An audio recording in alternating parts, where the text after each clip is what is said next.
Halo anak-anak semua, pada saat ini Ibu akan menjelaskan kepada kalian apa saja yang perlu dikerjakan di sumatif tahap 1, khususnya untuk pelajaran IPA ya. Jadi Ibu menjelaskan seperti ini supaya bagi kalian yang tidak ikut live session hari ini boleh melihat kembali penjelasan untuk mengerjakan sumatif tahap 1, khususnya di IPA ya. Nah, Ibu akan jelaskan secara umum bagaimana pengerjaan untuk sumatif tahap 1 sebelum Ibu lanjut menjelaskan lebih spesifiknya ke rubrik IPA, seperti itu ya. Nah, kita lihat dulu untuk target pengerjaannya ada di sini ya. Tapi karena kalau misalnya Ibu tampilkan seperti ini agak kecil sehingga Ibu sudah pindahkan ke Microsoft Word ya.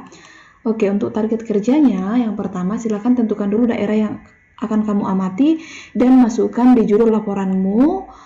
Daerah yang diamati bukan daerah Toraja ya, silakan amati daerah yang lain, kemudian pengamatan dapat dilakukan dengan mencari informasi di internet, itu yang pertama, jadi tentukan dulu daerah mana yang mau diamati, lalu nanti dituliskan di judul laporan. Yang kedua, murid mengerjakan sumatif tahap 1 menggunakan format laporan khususnya mengisi bagian A dan B saja dulu. Lihat rubrik A pada nomor 3.7 kriteria 1 untuk mengerjakan bagian A, dan lihat rubrik IPS untuk mengerjakan bagian B. Boleh diketik, boleh juga ditulis tangan. Setelah selesai mengisi laporan bagian A dan B, silakan dikumpulkan.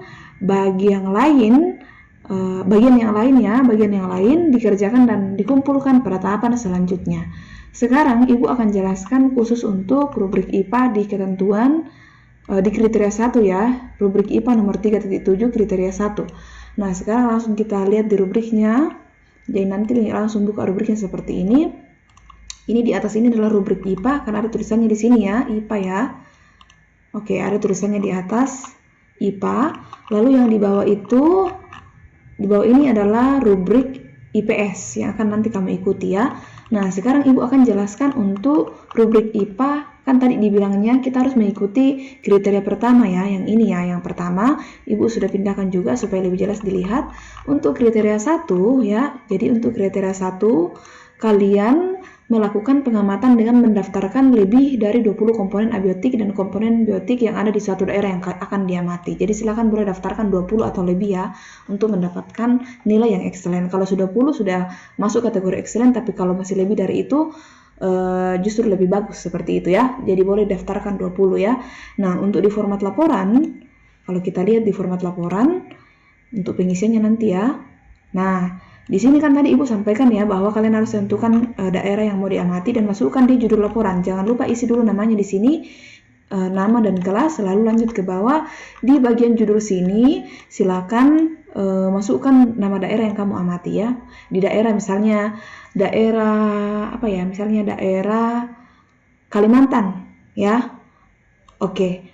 Bukan daerah Kalimantan ya, daerah Samarinda, karena kalau Kalimantan itu kan pulau ya, misalnya daerah Samarinda, boleh dituliskan di sini.